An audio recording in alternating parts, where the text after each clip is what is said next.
की ना मदद ना दुआ चाहिए, तू है तो मुझे फिर और क्या चाहिए।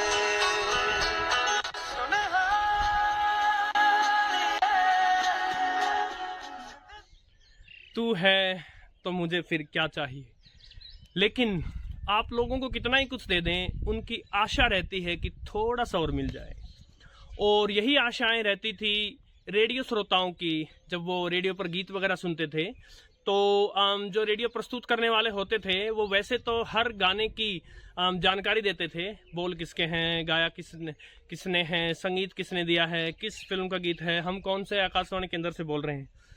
किंतु श्रोता ये चाहते थे कि क्या यह जानकारी लगातार और अगर हो सके तो लिखित में मिल सकती है।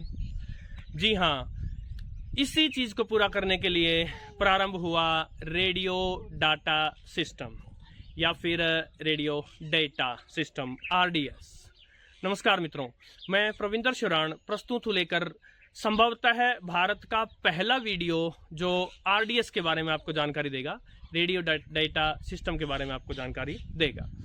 तो ये एक ऐसा सिस्टम है जो कि short wave, medium wave, long wave या एयर बैंड पर नहीं, सिर्फ FM बैंड पर कार्य करता है। और इस सिस्टम के माध्यम से जो भी FM रेडियो ब्रॉडकास्टर्स हैं वो जब कोई भी अपनी सेवा प्रसारित करते हैं, जैसे मान लीजिए कोई गाना बज रहा है उनका, तो उसके साथ साथ वो कुछ इन्फॉर्मेशन, कुछ डेटा उस गाने के साथ प्रसारित कर सकते हैं। जैसे कि उस गीत का नाम या उसकी फिल्म का नाम या उसके सिंगर का नाम, साथ में अभी क्या टाइम हुआ है वो, या आज क्या डेट है वो, जो भी वो चाहें उस प्रकार की कुछ जानकारी वो प्रसारित कर सकते हैं। और जिस सिस्टम से वो ये करते हैं उसी को बोलते हैं रेडियो डेटा सिस्टम। अब मैं आपको बिल्कुल सीधा सीधा प्रत्यक्ष तौर पर दिखाऊंगा इस सिस्टम को, लेकिन उससे पहले मैं बता दूं कि जो कोई भी सामान्य रिसीवर होता है वो रेडियो डेटा सिस्टम को का प्रयोग नहीं कर सकता। इसके लिए थोड़ी सी सोफिस्टिकेटेड टेक्नोलॉजी है, थोड़ी सी एडवांस टेक्नोलॉजी चाहिए।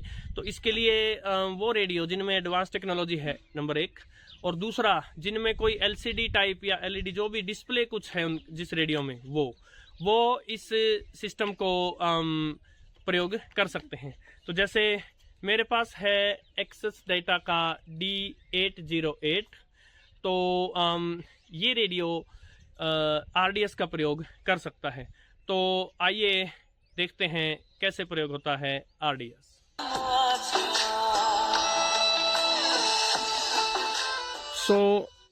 ये देखिए 93.5 FM बज रहा है।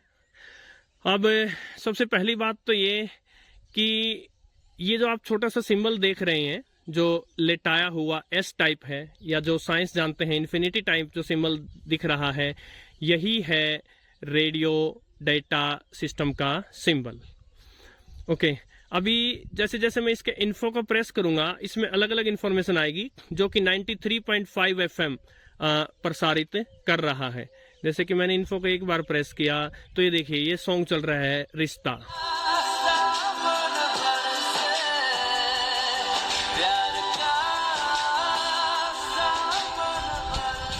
अभी इन्फो को एक बार फिर प्रेस करता हूँ तो ये उनके कार्यक्रम का नाम है, जैसे कि सुपर हिट्स 93.5, और साथ में उनके स्टेशन का नाम भी आ रहा है रेड FM, साथ में उनका स्लोगन भी आ रहा है बजाते रहो। राइट, एक बार फिर से देखिए, कार्यक्रम है सुपर हिट्स, रेडियो की फ्रीक्वेंसी है FM स्टेशन की 93.5, नाम है रेड FM, और ये उनका स्लोगन है बजाते रहो। यदि मैं इन्फो को एक बार फिर प्रेस करता हूं तो यहाँ नो डेट लिखा है, यानी ये जो रेडियो स्टेशन है ये अभी डेट को प्रसारित नहीं कर रहा है। वो चाहते तो यहाँ डेट भी आ सकती थी। और अगर मैं इन्फो को प्रेस कर रहा हूं तो ये नन है, यानी अभी RDS इंफॉर्मेशन, RDS सिस्टम जो है वो कोई इंफॉर्मेशन प्रसारित नहीं करेगा। तो संभवतः हमारे श्रोता हमारे चैनल के दर्शक अब समझ ही गए होंगे कि RDS से क्या होता है। इसके अलावा मैं ये बता दूं कि कारों में जो एडवांस्ड रेडियो आते हैं कारों में, उनमें भी RDS सिस्टम होता है उन एडवांस रेडियोज में। और आपने कई बार देखा होगा जब आपने कार में बैठे हैं और कोई FM स्टेशन चला रहे हैं और यदि इस FM स्टेशन ने RDS सिस्टम का प्रयोग किया है तो आपकी कार में नीचे या तो सॉन्ग का नाम या चैनल का नाम ये सब प्ले होते होंगे। तो इस संगीत के साथ ही इस वीडियो को समाप्त करते हैं मित्रों।